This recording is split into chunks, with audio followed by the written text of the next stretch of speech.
আসসালামু আলাইকুম ওয়া রাহমাতুল্লাহি ওয়া বারাকাতুহু। আলহামদুলিল্লাহ, দক্ষিণ বাংলার ঐতিহ্যবাহী দ্বীনি শিক্ষা প্রতিষ্ঠান জামিয়া ইমদাদিয়া হরিনাপুরিয়া মাদ্রাসা বরিশালের ৪১তম বার্ষিক ওয়াজ ও মাহফিল আগামী ১৫ ও ১৬ নভেম্বর রোজ শনি ও রবিবার মহা সমারোহে অনুষ্ঠিত হতে যাচ্ছে। এই মাহফিল শুধু একটি বার্ষিক অনুষ্ঠান নয়, এটি এক আত্মার জাগরণ, এক ইমানি নবজাগরণের মিলন মেলা, যেখানে হৃদয় পরিশুদ্ধ হয়, চোখে নামে অশ্রু, আর অন্তর আল্লাহর প্রেমে সিক্ত হয়ে ওঠে। আমাদের পরম ও প্রিয় শ্রদ্ধেয় শায়েখ ও মুর্শিদ হযরত পীর সাহেব হরিনাফুলিয়া দামাত বারাকাতুহুম তার অসুস্থতা ও বার্ধক্য সত্ত্বেও অন্তরের গভীর থেকে একটি আকুল আহ্বান জানিয়েছেন। তিনি বলেছেন, আমি চাই আমার প্রিয় খোলাফাগণ, মুরিদান, মুহিব্বিন ও দোস্ত হাবাবরা যেন দূর দূরান্ত থেকে বা দেশের প্রত্যন্ত অঞ্চলে কিংবা প্রবাসে আছো, তোমরা সবাই একবার আমার সামনে এসো। আসলে বিষয়টা হলো, আমাদের হযরত একেবারে বার্ধক্যজনিত অবস্থায় রয়েছেন। তিনি একথা বলেছেন যে এবছর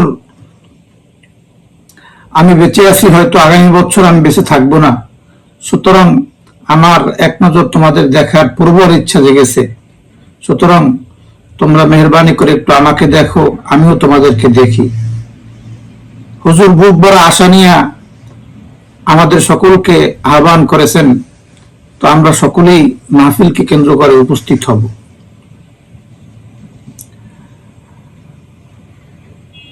আল্লাহর জিকিরে বসো আর একসাথে হৃদয়কে পরিশুদ্ধ করো, এটাই আমাদের হযরতের বক্তব্য। এই আহ্বান শুধু একটি দাওয়াত নয়, এটি এক মুর্শিদের অন্তরের আরতি, ভালোবাসার ভরা এক ডাক, যেখানে প্রতিটি মুহূর্তে আছে নূরের সুবাস আর প্রতিটি নিঃশ্বাসে রয়েছে আখিরাতের শান্তির বার্তা। তাই প্রিয় ভাই ও বোনেরা, আসুন সব ব্যস্ততা, জাগতিক চিন্তা ও ঝামেলা থেকে মুক্ত হয়ে এই ২টি দিন হযরতের সোহবতে কাটিয়ে দেই। আপনার উপস্থিতি এই মাহফিল হবে মিলনী, আপনার অংশগ্রহণই সম্পূর্ণ হবে এই মিলন মেলা। এই মাহফিল সফলভাবে সম্পন্ন করতে অনেক প্রস্তুতি, পরিশ্রম এবং ব্যয়ের প্রয়োজন।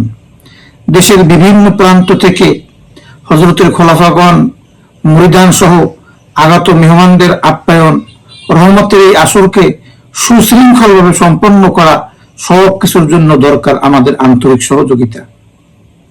তাই বিনীতভাবে অনুরোধ জানাচ্ছি, যারা আল্লাহর সন্তুষ্টির আশায় এবং প্রিয় হযরতের মুখে একটুখানি হাসি দেখতে চান, তারা নিজেদের সাধ্য অনুযায়ী আর্থিক অনুদান ও দোয়া দিয়ে এই মাহফিলে শরীক হন। স্মরণ রাখবেন, আপনার একটি দান, আপনার একটি দোয়া হতে পারে অসংখ্য মানুষের হেদায়েত ও নূরের কারণ। তাই আসুন হযরতের সোহবত গ্রহণ করি, আল্লাহর প্রেমে মন ভিজিয়ে দেই, আর এই মাহফিলকে পরিণত করি ঈমান, ভালোবাসা, আত্মিক নবজাগরণের ঐতিহাসিক এক মিলন মেলায়। আসসালামু আলাইকুম ওয়া রাহমাতুল্লাহি ওয়া বারাকাতুহু।